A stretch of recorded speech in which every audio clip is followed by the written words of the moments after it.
Apa kabar pemirsa TVR Parlemen dimanapun Anda berada, berjumpa lagi dalam program TVR 17 bersama saya Alfat Rizky. Dan pemirsa, tepat pukul 17 waktu Indonesia Barat kami hadirkan kepada Anda sejumlah informasi paling baru dan menarik seputar kinerja dan kegiatan DPR RI yang telah disajikan oleh redaksi TVR Parlemen. Pemirsa TVR Parlemen, inilah TVR 17 selengkapnya.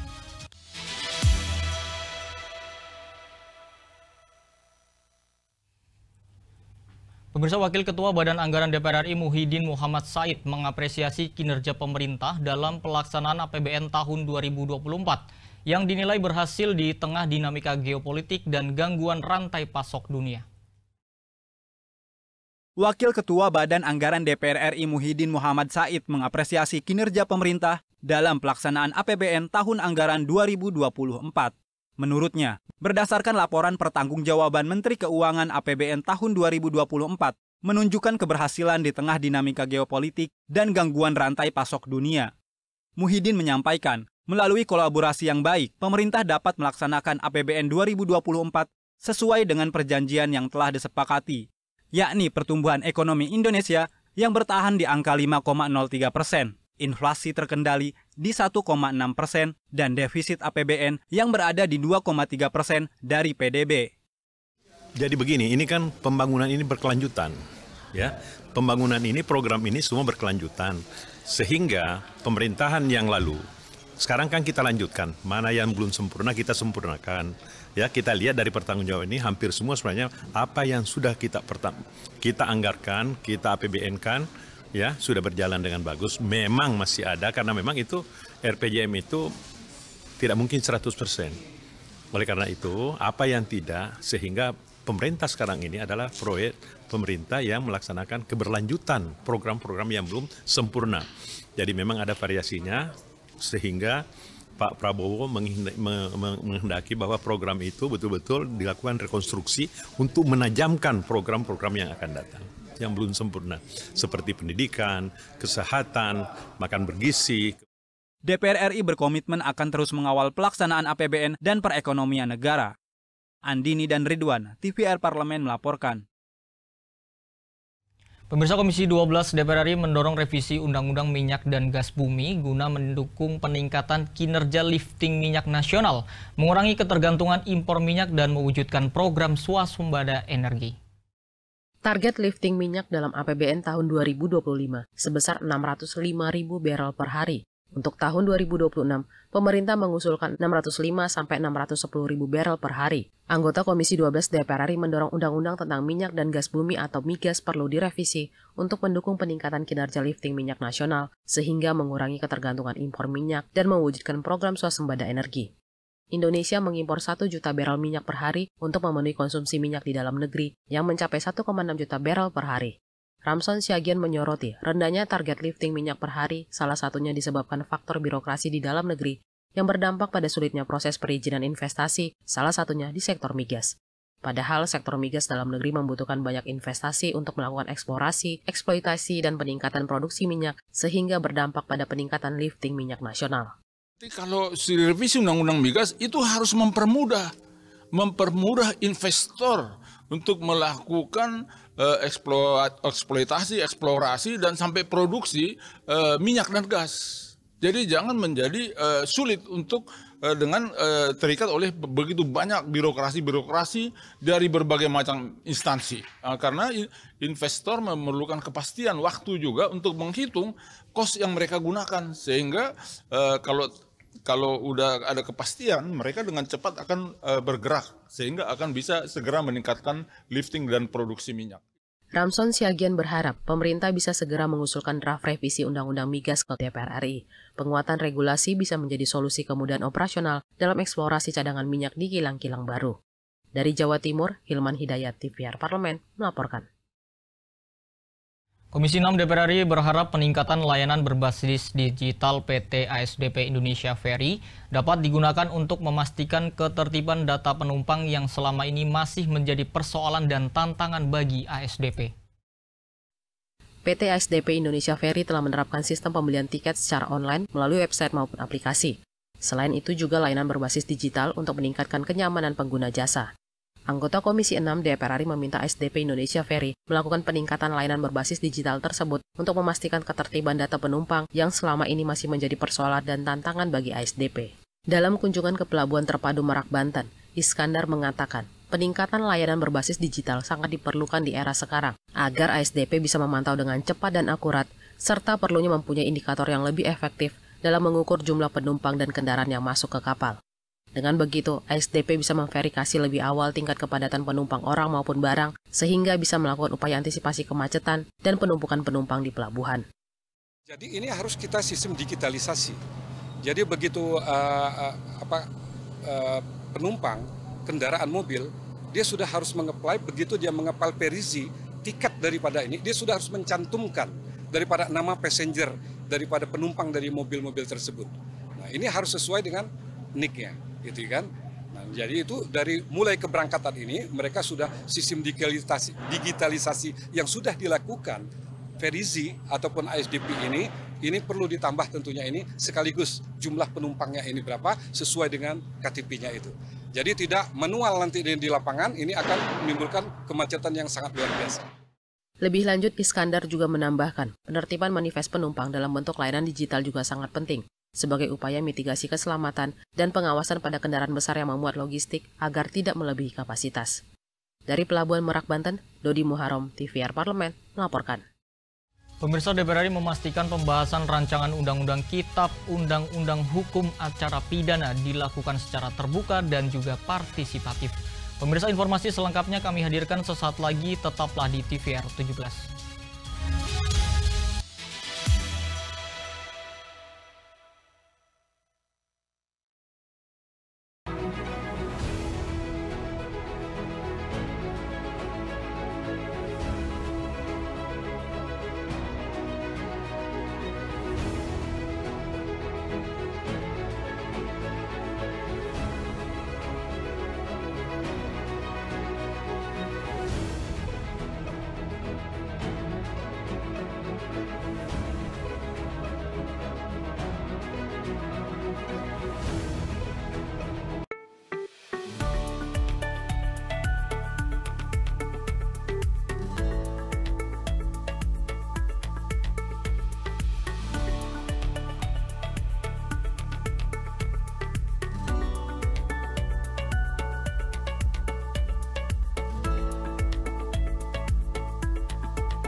Kembali di TVR 17, DPR RI berkomitmen melibatkan publik secara aktif dan DPR RI menegaskan pentingnya masukan dari berbagai elemen masyarakat dalam merumuskan KUHP yang adil dan sesuai dengan perkembangan zaman.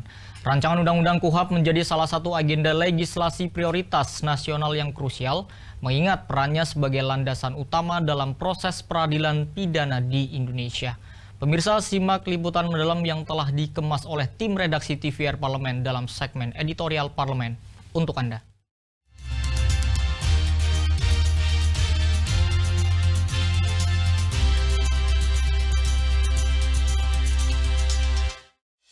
Rancangan Undang-Undang Perubahan atas Undang-Undang Nomor 8 Tahun 1981 tentang Kitab Undang-Undang Hukum Acara Pidana sedang digodok DPR RI bersama pemerintah.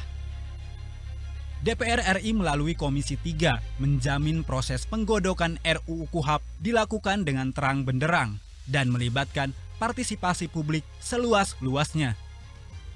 Ketua Komisi 3 DPR RI Habibur Rahman menjelaskan, draft RUU KUHP yang telah dibahas Panja akan kembali dirumuskan oleh tim perumus dan sinkronisasi, lalu dibawa ke Panja RUU KUHP untuk dilakukan finalisasi.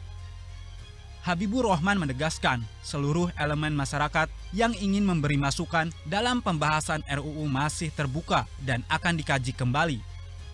Tadi dari Komnas Perempuan ada banyak masukan, sebetulnya menurut saya bagus ya. Dan selama ini kan belum tercover khusus soal bagaimana kita mengafirmasi ya kelompok perempuan ini. Banyak masukan dari Komnas Perempuan dan LBH Apik bagus. Bisa jadi kalau saya lapor ke fraksi saya, kawan-kawan juga lapor ke fraksinya masing-masing, akan dimasukkan masukan dari Komnas Perempuan. Nah, berarti kan berubah lagi substansinya di panja nanti. Nah, masih terbuka kemungkinan, ya. Nah, setelah selesai rapat panja yang setelah timbul dan timsin, barulah rapat kerja pengambilan keputusan tingkat pertama, ya. Bang Nasir Jamil yang paling pengalaman. Tingkat pertama kemudian baru paripurna. Logikanya kan semuanya representasi partai politik yang ada di DPR. Tapi bukan berarti nih, saya bilang nih, bukan berarti ketika sudah tingkat pertama paripurna bisa langsung setuju semua. Bukan begitu. Ini kan kita bicara hak konstitusional. Bisa jadi misalnya ada masukan lagi yang bagus lagi, ya kan ya, belum sempat masuk, tapi belum di paripurna, kita masukkan lagi menjelang paripurna. Nah, ini proses yang terus terjadi. Nah, kami berikhtiar, ya teman-teman, juga di sini kan saksi lah, agar semua proses ini berlangsung transparan, terbuka. Sementara itu, anggota Komisi 3 DPR RI Rikwanto menyebut RUU KUHP memprioritaskan asas perlindungan hak asasi manusia, terutama dari pihak korban maupun tersangka. Hal tersebut dinilai penting untuk mencegah kesewenangan dalam proses hukum yang berjalan. RUU KUHP juga diniatkan untuk memperkuat peran aparat penegak hukum dan mempertegas mekanisme pengawasan serta memberikan perlindungan yang imbang bagi semua pihak yang terlibat dalam proses penegakan hukum. Nah, di sini KUHP yang kita akan bahas dan insya Allah selesai di akhir tahun ini itu akan memperbarui semuanya. Jadi HAM itu dikedepankan. Nah, HAM ini siapa yang berperan besar mengedepankan, ya di situ peran pengacara dan advokat itu akan sangat vital dalam rangka mengangkat HAM itu sendiri. Jadi hak-hak daripada tersangka, saksi korban, pelapor dan sebagainya itu, pengacara dalam pendampingannya itu diberikan banyak hal di dalam KUHP yang baru ini dalam rangka mengedepankan HAM itu sendiri. Dalam rancangan Undang-Undang Kitab Undang-Undang Hukum Acara Pidana, pasal penguatan tentang peran advokat dan bantuan hukum juga diakomodir. Dimulai sejak proses penyelidikan dan penyidikan terhadap saksi dan korban maupun tersangka. RUU KUHP menjadi sebuah terobosan penting dalam penegakan hukum di Indonesia. Diperlukan transparansi dan keadilan yang berpihak kepada perlindungan hak asasi manusia. Karenanya, peran advokat dan penasehat hukum juga diperkuat sehingga dalam proses hukum tidak terjadi penyalahgunaan kewenangan oleh aparat penegak hukum yang lumrah terjadi. DPR RI melalui Komisi 3 menjamin pembahasan RUU KUHP dilakukan dengan terang benderang dan melibatkan banyak pihak, terutama unsur masyarakat, sehingga cita-cita terhadap sebuah kitab hukum yang melindungi hak asasi masyarakat dalam proses penegakan hukum dapat segera terwujud.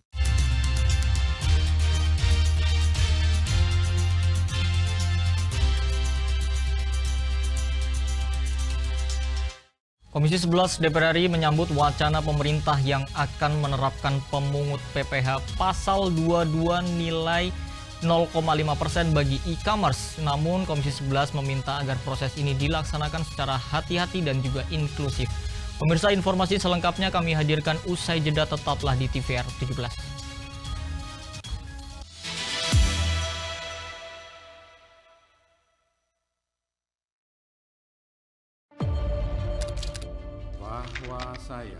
Bahwa saya demi Allah saya bersumpah dan seadil-adilnya periode keanggotaan DPR RI hingga saat ini, yaitu terdapat 126 undang-undang yang telah selesai dibahas DPR RI. Terima kasih rekan Elisa dan juga Dadina. Pemirsa,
Pemirsa, Komisi 11 menekankan perlu dialog terbuka antara pemerintah, Direktorat Jenderal Pajak, Marketplace, dan pelaku usaha agar tidak menimbulkan kejutan bagi pedagang online serta memastikan kelancaran sosialisasi aturan PPh Pasal 22 senilai 0,5% bagi e-commerce yang dibekukan.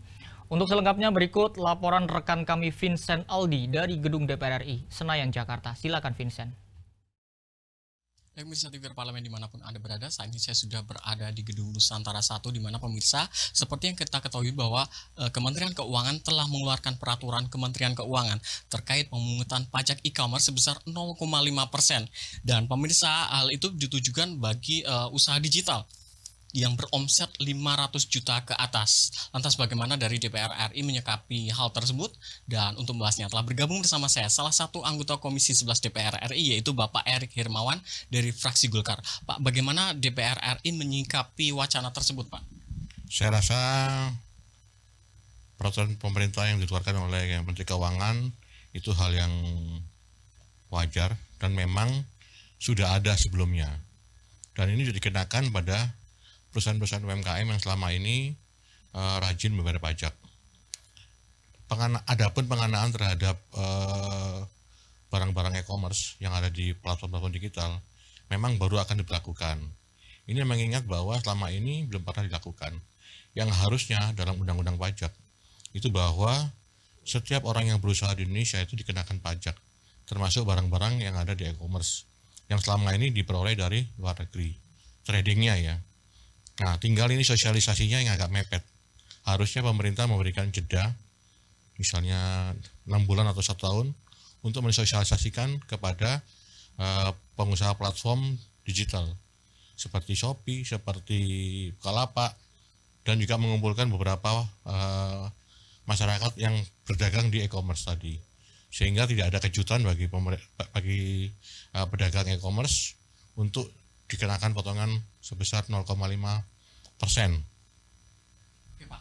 Bapak tadi juga menyampaikan bahwa untuk memberikan jeda terlebih dahulu, Pak, ya, karena sosialisasi yang kurang. Pak, lantas bagaimana DPR memastikan nantinya aturan tersebut tidak mematikan ekonomi digital kita, Pak? Saya rasa ekonomi digital tidak akan mati dan bahkan bertumbuh pesat. 0,5% saya rasa tidak terlalu besar, dan ini menurut saya cukup kompetitif dibandingkan negara-negara lain. Untuk itu pemerintah hanya perlu memberikan satu jeda, yang kedua memberikan insentif baik berupa kemudahan untuk pinjam baik KUR maupun pinjaman yang sifatnya fleksibel untuk kawan-kawan yang ada yang dan berusaha di platform digital. Oke, Pak, langkah ke depan dari DPR RI untuk mengawal peraturan itu seperti apa, Pak, ke depan? Mungkin ke depannya DPR RI akan coba diskusi dan memanggil Kementerian Keuangan, terutama di pajak, untuk memberikan beberapa masukan agar perjalanan 0,5% ini smooth dan diterima oleh masyarakat. Pak, apabila nanti terbukti nih, Pak, nanti ke depan apabila sudah dilaksanakan, itu terbukti bahwa ini negatif atau kurang terhadap iklim lokal maupun khususnya bagi konsumen, karena bisa juga ada kemungkinan untuk pelaku usaha itu menaikkan harga-harga karena juga berimbas dari naiknya adanya pajak ini. Bagaimana Pak melihat, Pak? Dan memang kalau menurut saya 0,5% saya rasa tidak terlalu besar karena kecil dan harga juga tidak terlalu naik, kecuali kenaikannya 10%, 12% seperti PPN yang kemarin sempat dibantu oleh Komisi 11, tetap di Komisi 11%. Itu cukup tinggi. Kalau 0,5% saya rasa tidak terlalu besar, sehingga konsumen bisa membeli dengan harga yang wajar, mungkin mengurangi keuntungan daripada produsen ataupun pedagang e-commerce. Oke, siap. Terima kasih banyak Bapak atas kesediaannya. Selamat bertugas kembali, Bapak. Baik pemirsa, demikianlah wawancara saya dengan salah satu anggota Komisi 11 terkait dengan wacana berlakunya pajak e-commerce 0,5%. Terima kasih atas perhatian Anda dan saya kembalikan ke rekan saya di studio. Ya, selanjutnya pemirsa, apa saja yang menjadi sorotan di media online nasional pada hari ini? Usai jeda tetaplah di TVR 17.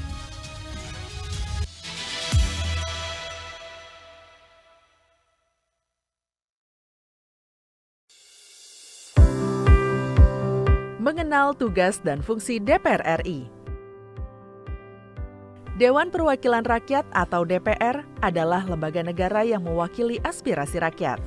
Kehadiran DPR RI merupakan salah satu bukti bahwa Indonesia merupakan negara demokrasi. Sebagai salah satu lembaga perwakilan rakyat, apa saja tugas dan fungsi yang diemban DPR RI?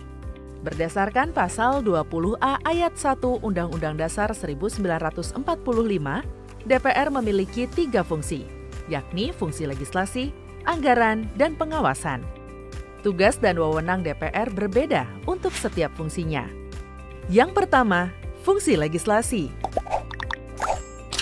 Menyusun program legislasi nasional atau prolegnas, menyusun dan membahas rancangan undang-undang, menerima rancangan undang-undang yang diajukan oleh DPD, membahas rancangan undang-undang yang diusulkan oleh Presiden ataupun DPD, menetapkan undang-undang bersama dengan Presiden, menyetujui atau tidak menyetujui peraturan pemerintah pengganti undang-undang yang diajukan oleh Presiden untuk ditetapkan menjadi undang-undang. Yang kedua, fungsi anggaran. Memberikan persetujuan atas rancangan undang-undang tentang APBN yang diajukan oleh Presiden.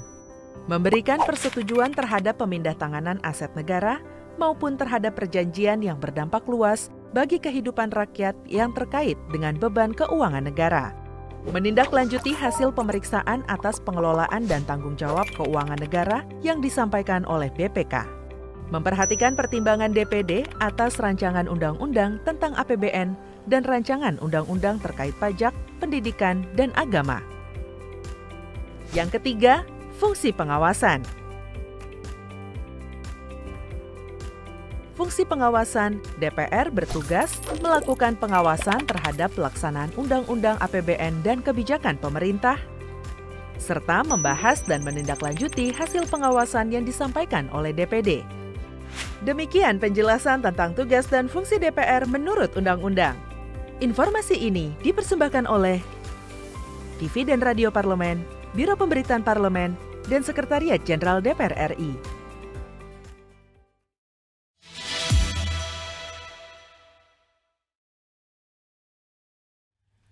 Terima kasih pemirsa, Anda masih bersama TVR 17. Kali ini kita masuk ke segmen media online nasional. Mari kita simak isu apa saja yang menjadi sorotan media serta tanggapan dari sejumlah anggota Dewan. Bersama rekan kami Elisa Purba. Silakan Elisa.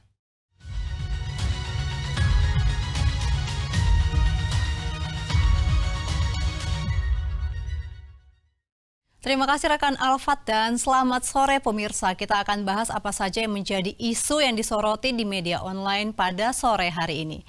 Berita pertama yang menjadi headline di media online yaitu BKSAP DPR RI sebut tarif Amerika Serikat 19% merupakan langkah strategis di masa sulit. Dapat kita saksikan bersama pemirsa di layar kaca Anda berikut ini. Di sini disebutkan bahwa Presiden Amerika Serikat Donald Trump belum lama ini mengumumkan pemberlakuan tarif ekspor 19% terhadap seluruh produk asal Indonesia yang masuk ke pasar Amerika Serikat. Sebagaimana kita ketahui, kebijakan ini merupakan hasil kesepakatan langsung antara Trump dan juga Presiden Republik Indonesia Prabowo Subianto. Terkait hal ini, Ketua Badan Kerjasama Antarparlemen DPR RI Mardani Alisera mengajak seluruh elemen masyarakat untuk berprasangka baik dan melihat kebijakan ini sebagai langkah strategis di tengah tantangan ekonomi global yang belum sepenuhnya pulih. Kebijakan tarif perlu diimbangi dengan langkah nyata tentunya dalam pengelolaan anggaran negara agar dampaknya optimal dan berkeadilan.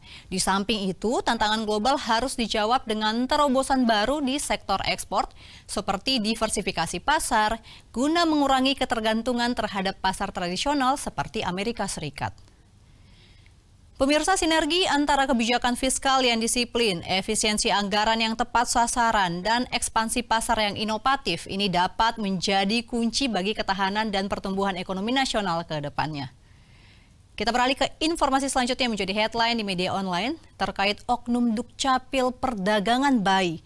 Komisi 2 DPR RI desak Kemdagri audit internal.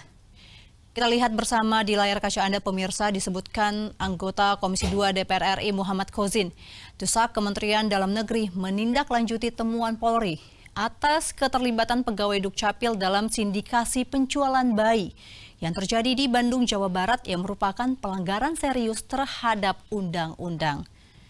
Polda Jawa Barat mengungkap kasus sindikat perdagangan bayi ke Singapura yang bukan merupakan kasus pertama dan dapat dijadikan sebagai alarm serius bagi Kemendagri. Kemendagri diminta segera memetakan masalah ini, melakukan penelusuran, serta meningkatkan mekanisme pengawasan di berbagai tingkatan Dukcapil agar persoalan ini tidak kembali terulang. Nah, terkait hal ini, pemirsa, DPR RI tentunya menyoroti lemahnya sistem keamanan di internal Dukcapil yang berpotensi membuka ruang manipulasi dokumen lebih banyak lagi.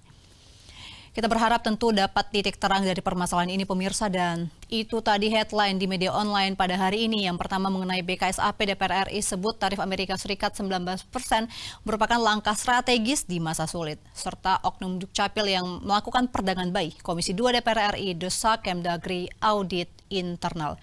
Sekian dari saya, Elisa Purba, dan kembali ke rekan Alfat. Silakan.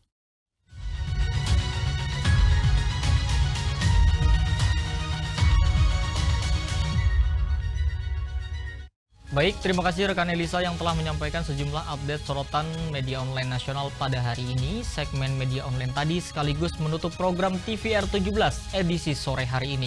Saya Alfat Rizky beserta seluruh kru TVR Parlemen yang bertugas mengucapkan terima kasih dan pamit undur diri dari hadapan Anda. TVR Parlemen, referensi Indonesia.